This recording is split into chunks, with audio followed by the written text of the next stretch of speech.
Okay, so this is a Strat that I got for £25.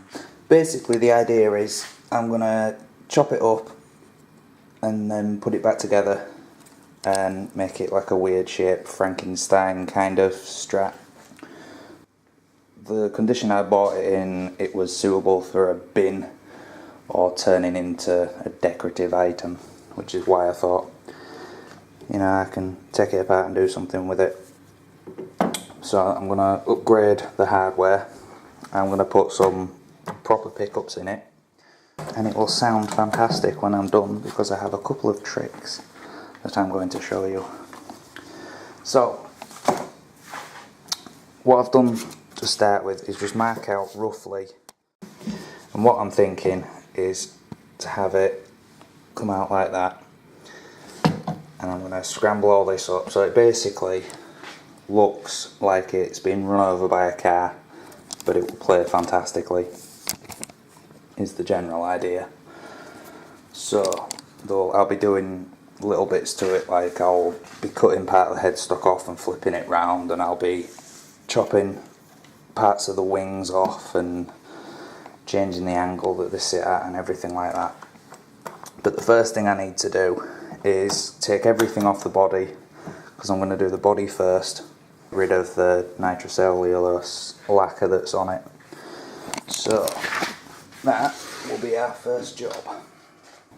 Now all the screws and things I've wrapped in masking tape and marked on them what they're for. Done. And I've started taking this apart, and all I've done with it is any wire that I've cut, I've marked where it was connected. First thing we need is a Phillips screwdriver.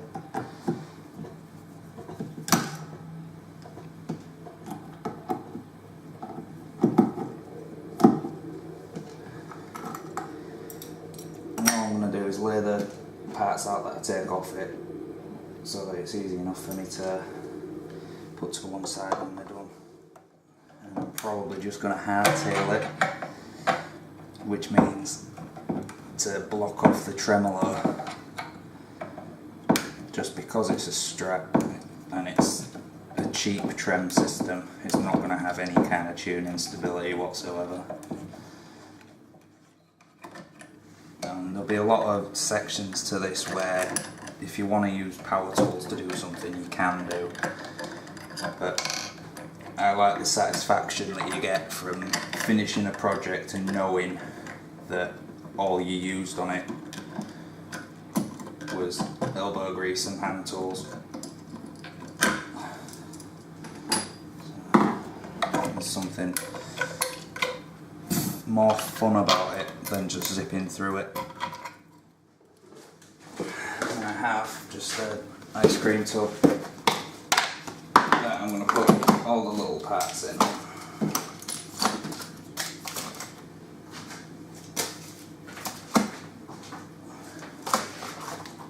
And the only reason I'm really keeping them is so that when I get new parts, if I'm not sure, because I'm buying them online, I can check the measurements and make sure everything will fit before I buy it. So literally all I'm going to do is sand this off, but it will be a couple of millimeters thick, so it might take a while by hand. So this would be a good spot if you've got power tools and you want to use them. This would be something that would make it a heck of a lot easier, because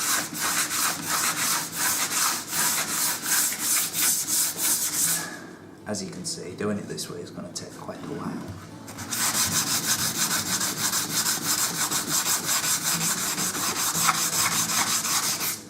Now because it's a plywood body, there's no real direction to the grain, it's going to run this way and this way.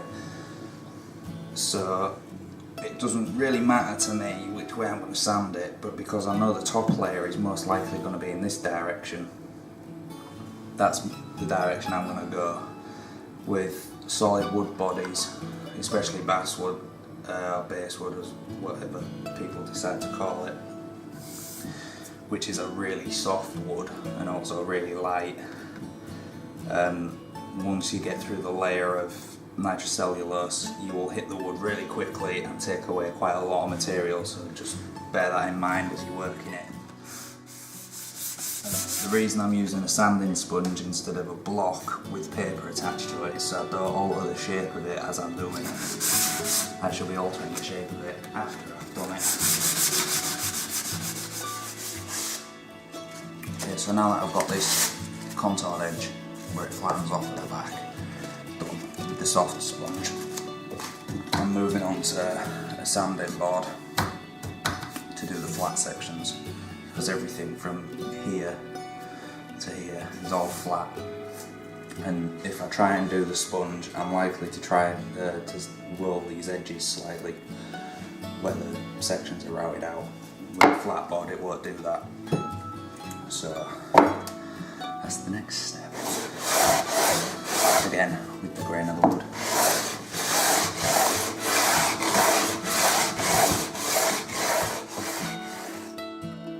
Okay, so I've done the sides and the front, and now I'm working on the back. And one thing I've noticed with this is the build quality is that bad. I don't think it's been made by a factory. I think I bought this and it's been somebody's home project already, and they've built it from God knows what. Because if you look, there's where the bridge was on, they've drilled right the way through. So you can see these curves are just full of polyfiller type stuff, and the worst part, I don't see a factory letting this come out if they've got any kind of quality control. That is not going to pass. That's being hacked at really badly. See down there, you can see right through it to the back, and you can see just how badly it's been done. It's just, the whole thing is just such poor quality. If any guitar factory has let that out of their doors, there needs to be a big warning label put on them. So yeah, good idea when you're buying a guitar, see if you can get the scratch plate off and have a look at just the inside, and that'll tell you all you need to know. There's no shielding or anything on the inside of this, but we're going to remedy that. So we shall get back to sanding. So far this is day 3 of sanding, but I've not been doing full days. I've been doing like an hour here and there. So there's maybe 6 hours worth of work gone into it so far, including taking it apart. So all I'm doing now is get this contour done and then get a flat board and do the whole back. And then probably take a chisel to it and clean up the inside. So away we go.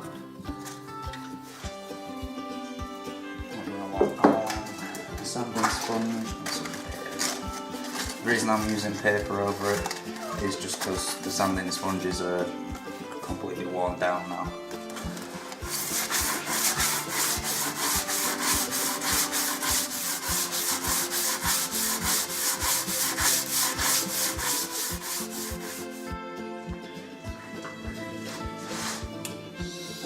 Where are you? Right, so done the sides, I've done that contour, now I've got a flat piece of wood, 60 grit. Once I've done the 60 grit, I'll flip it over, do 100, and then down to 240, and then that will be it done. It will all be sanded.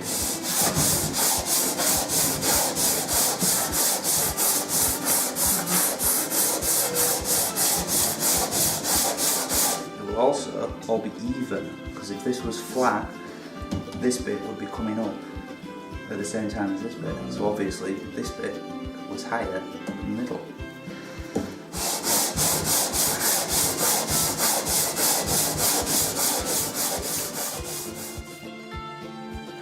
So there we have it, sanded down.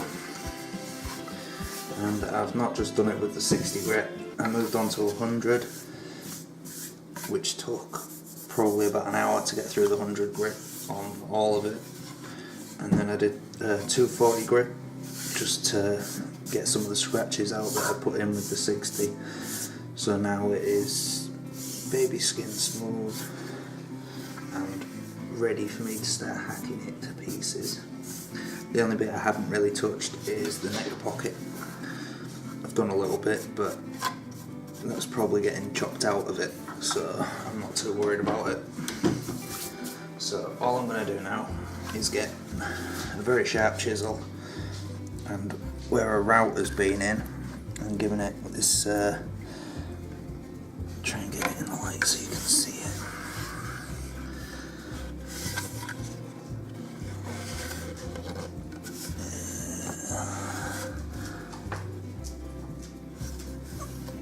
See down here, it's kind of giving it like a hair kind of texture. Okay, so I have 3 different size chisels, 1 inch, 1/2 inch and 1/4 inch, and all I'm going to do is just gently run it down the sides to clean up this mess that we have. So I like using a bigger chisel, the biggest chisel I can for a job, because it gives me a bit more control. So all I'm going to do is just start to run it down on the top.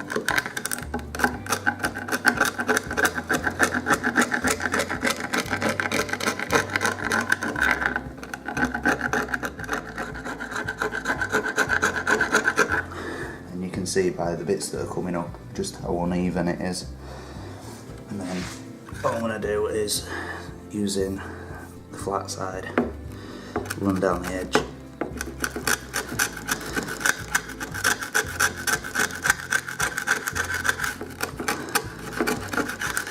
And then there's a curve here for the pickup screw that I'm going to go straight past. I'm not going to try and go around it with a chisel this size.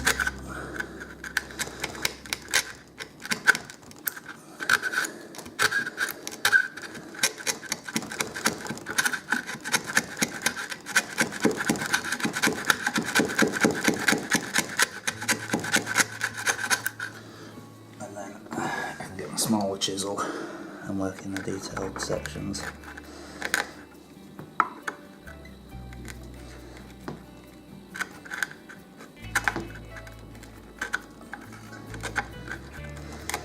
You could also use a craft knife for this.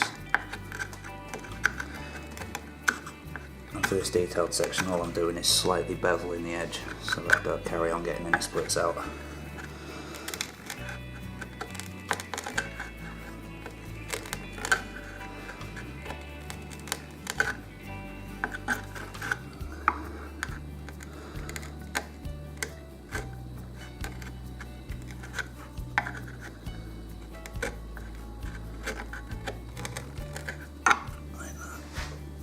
This curve here.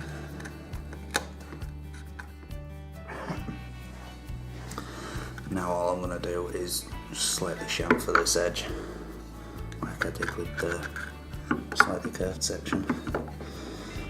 So I'm putting it on around about a 30-degree angle.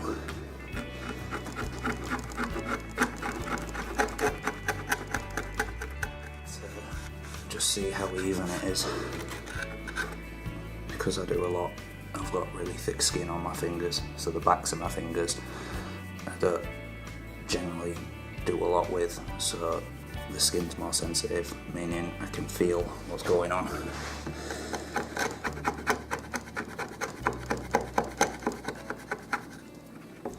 So I can tell when I've got uneven sections.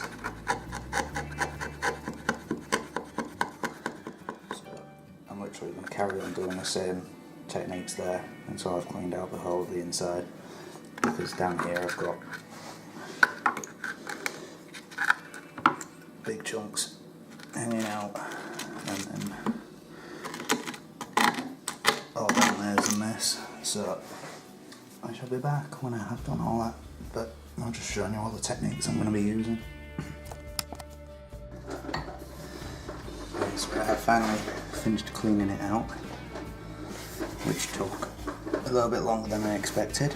This back has a dirty great knot in it, so because it's literally about 3mm thick, this middle piece, I don't want to do too much work and try and even it out, so that's going to have to stay. Well, it's kind of smooth, but it's not as smooth as I'd like it. But yeah, now we can move on to stage 2, which will be working out where the bridge and the neck and everything are going to sit, which will be in part 2. So, like, comment, subscribe, and you'll be able to see how this turns out.